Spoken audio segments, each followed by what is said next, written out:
Tak ada yang menyangka bahwa pria berambut pirang, bermata sayu, dan bicara lembut ini menyimpan horor yang tak bisa dibayangkan. Jeffrey Dahmer terlihat biasa. Ia sopan, tak mencolok, bahkan dianggap sedikit canggung tapi baik. Namun di balik pintu apartemennya di Milwaukee, tersimpan kenyataan yang lebih menyeramkan dari film horor manapun. Ia bukan sekadar pembunuh. Ia adalah mimpi buruk dalam wujud manusia. Sejak kecil, Dahmer sudah menunjukkan tanda-tanda mengerikan. Ia terobsesi pada hewan mati, suka membedah bangkai, dan mengaku merasa damai saat memegang tulang belulang. Orang tuanya menganggap itu hanya fase aneh. Tapi bagi Dahmer, itu adalah awal dari obsesi terhadap kematian, dominasi, dan tubuh manusia yang tak bernyawa. Saat dewasa, kesepian menjadi teman setianya. Ia ingin dekat dengan orang lain, tapi tak tahu bagaimana menjalin hubungan normal. Maka satu-satunya cara agar seseorang tak meninggalkannya adalah dengan membunuh mereka. Ia mulai memangsa pria muda satu persatu dengan cara yang begitu terencana tapi sekaligus brutal. Dunia tak tahu bahwa di tengah kota, seorang pria pendiam sedang membangun museum kematian di apartemen kecilnya. Apartemen nomor 23 di Oxford Apartments bukanlah tempat tinggal biasa. Aroma busuk selalu menyengat, tapi orang-orang mengira itu hanya sisa makanan basi atau saluran mampet. Mereka tidak tahu bahwa di dalam kulkas, Dahmer menyimpan potongan tubuh manusia. Di bawah tempat tidur ada kepala yang ia simpan, seolah itu benda pribadi. Ia mengundang korbannya dengan senyuman ramah. Mereka ditawari minuman, dipuji, diajak berbicara, lalu diberi obat tidur dan dibunuh. Tapi Dahmer tidak berhenti di situ. Ia memutilasi, menyimpan organ tubuh, bahkan mencoba membuat zombie hidup dengan mengebor kepala korban dan menyuntikkan cairan asam agar mereka tetap hidup tapi tak bisa melawan. Ia tak sekadar membunuh, ia ingin mengendalikan sepenuhnya. Yang paling mengerikan, semua itu terjadi tanpa satupun pihak berwenang curiga. Bahkan saat seorang korban berhasil kabur, polisi justru mengantar Dahmer kembali ke apartemen karena percaya bahwa itu hanya pertengkaran pasangan. Dunia memberi terlalu banyak ruang bagi pria ini untuk melanjutkan aksinya. Dan setiap kali ia lolos, ia merasa semakin tak terkalahkan. Jeffrey Dahmer tidak punya catatan panjang sebagai kriminal sebelum pembunuhan-pembunuhan itu terjadi. Ia pernah ditangkap karena pelecehan, tapi hanya dihukum ringan. Ia tahu bagaimana tampil sebagai pria yang menyesal dan bersikap kooperatif. Polisi percaya, hakim pun lunak. Tak ada yang menyangka bahwa lelaki yang berdiri tenang di ruang sidang itu ternyata menyimpan obsesi akan daging manusia.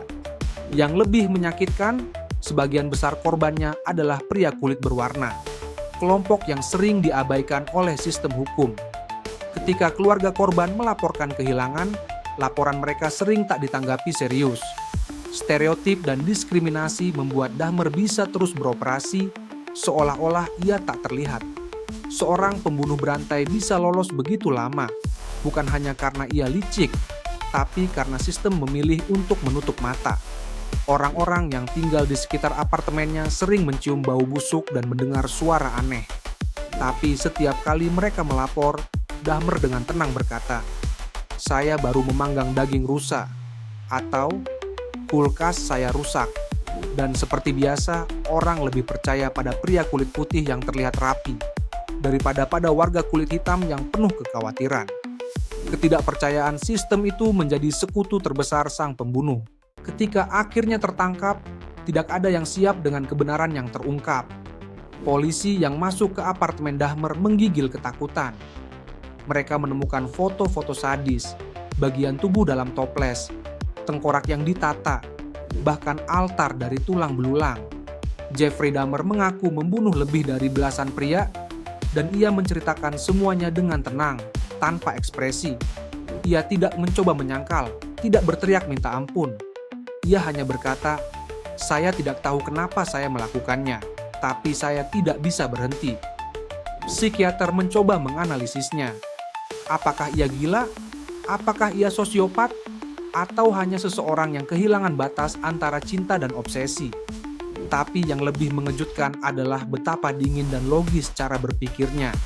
Ia bahkan merinci metode yang ia gunakan untuk membuat tubuh tetap awet, seperti seorang ilmuwan mengulas eksperimen.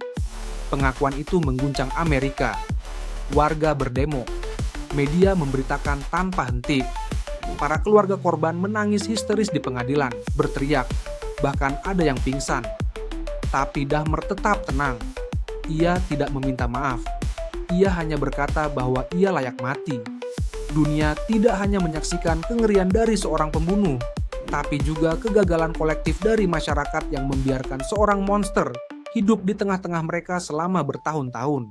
Saat dijatuhi hukuman penjara seumur hidup, banyak yang kecewa karena Dahmer tidak dihukum mati. Ia sendiri mengaku tidak ingin hidup. Di penjara, ia mulai menunjukkan perilaku aneh. Ia membaca Alkitab, mengaku bertobat, bahkan meminta dibaptis. Apakah itu tulus? Atau hanya permainan lain dari pikiran yang bengkok? Beberapa percaya bahwa Dahmer akhirnya sadar akan dosa-dosanya. Tapi bagi keluarga korban, pertobatannya tak menghapus luka yang menganga. Mereka menganggap pengampunan adalah kemewahan yang tidak pantas diberikan pada seseorang yang menyimpan jantung manusia di kulkasnya.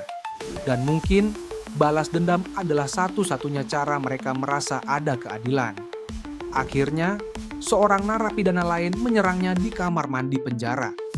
Dahmer tewas dengan kepala dihantam besi dalam keadaan tak melawan. Banyak yang bersorak. Beberapa berkata bahwa Tuhan sudah memberi hukuman. Tapi di balik semua itu muncul pertanyaan yang lebih mengerikan.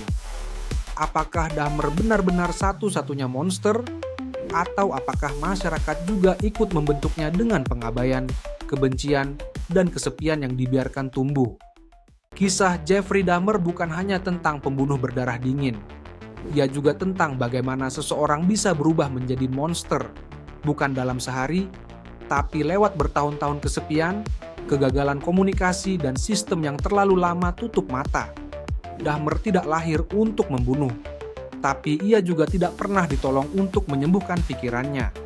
Ia bukan korban, tapi ia juga bukan sekadar iblis.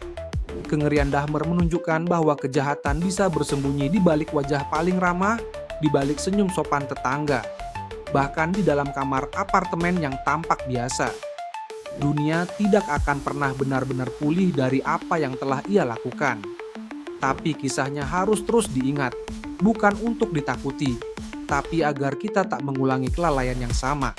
Jika kamu merasa cerita ini membuka sisi tergelap manusia yang jarang dibahas, klik suka, bagikan ke temanmu, dan tulis pendapatmu di kolom komentar. Dan jangan lupa subscribe channel Biografi Kilat, karena masih banyak kisah nyata yang lebih mengerikan dari fiksi, dan semuanya akan kita ungkap bersama.